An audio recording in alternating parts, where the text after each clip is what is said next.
இன்றைக்கி என்ன பார்க்க போகிறோன்னா கிராமத்து ஸ்டைலில் மொச்சக்கொட்டை போட்டு கருவாடு குழம்பு தான் பார்க்க போகிறோம். வெந்தயமும் ஜீரகமும் கொஞ்சம் போட்டுக்கோங்க. 3 பெரிய பச்சை மிளகாய், இடித்து வச்ச வெள்ளைப்பூண்டு, கருவேப்பிலை நல்லா மலைச்சாரல் போல் போடணும். இது கொஞ்சம் நல்லா வதங்கினதுக்கப்புறம் வெங்காயம், நல்லா பெரிய வெங்காயம் ஒன்று, ஒரு 2 பெரிய தக்காளி இதையும் சேர்த்து நல்லா வதக்கிக்கோங்க.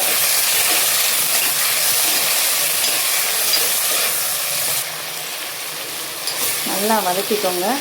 கொஞ்சம் லைட்டாக உப்பு சேர்த்துக்கோங்க. ஏன்னா சில கருவாட்டில் உப்பு நிறையா இருக்கும், அதனால் கம்மியாக போட்டு வதக்கிக்கோங்க. உப்பு போட்டு வதக்கும்போது சீக்கிரமாக வெங்காயம் தக்காளியும் வதங்க ஆரம்பிச்சிடும். இப்போது கொஞ்சம் நல்லா வதங்கிடுச்சு. நான் இது கூட முருங்கைக்காய் சேர்த்துக்கிறேன்.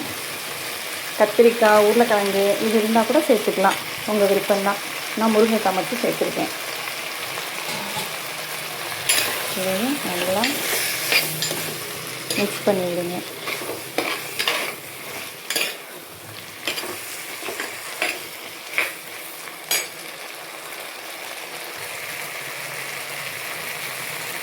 இப்போது கொஞ்சமாக மஞ்சள் பொடி சேர்த்துக்கோங்க. ஆனால் இதுக்கு மாதிரி இப்போ மஞ்சள் பொடி போட்டிருக்கோம். இதை நல்லா சேர்த்து மிக்ஸ் பண்ணிவிட்டு இப்போ பார்த்திங்கன்னா மசாலா சேர்க்க போகிறோம். குழம்பு மிளகாத்தூள் ஒரு 2 ஸ்பூன் போட்டிருக்கேன். சேம் அளவு மல்லி, ஜீரகத்தூள் எல்லாம் மிக்ஸ் பண்ணி அரைச்சி வச்சுருக்கோம், அது ஒரு 2 ஸ்பூன் போட்டிருக்கேன். நல்லா இந்த காயோடு சேர்த்து மிக்ஸ் பண்ணி விடுங்க.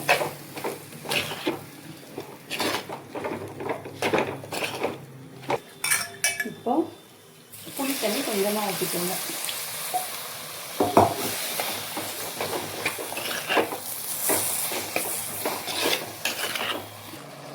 இப்போ வேக வச்சுருக்கேன் மொச்சக்கொட்டை, இதையும் இதோட சேர்த்து மிக்ஸ் பண்ணிக்கோங்க.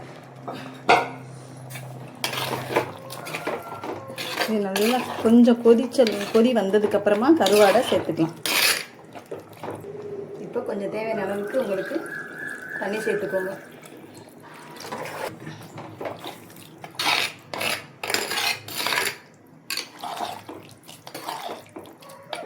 இப்போ பார்த்தீங்கன்னா நல்லா கொதிச்சிருச்சு.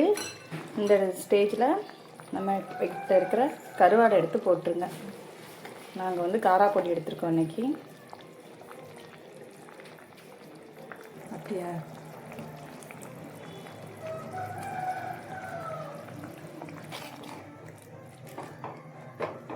ஒரு 5 மினிட்ஸ் மூடி போட்டு வேக வச்சிடலாம்.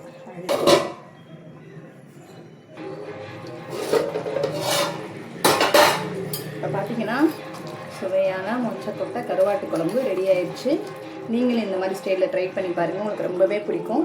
இந்த வீடியோ பிடிச்சிருந்துச்சுன்னா லைக் பண்ணுங்கள், ஷேர் பண்ணுங்கள், மறக்காமல் சப்ஸ்கிரைப் பண்ணுங்கள். தேங்க்யூ.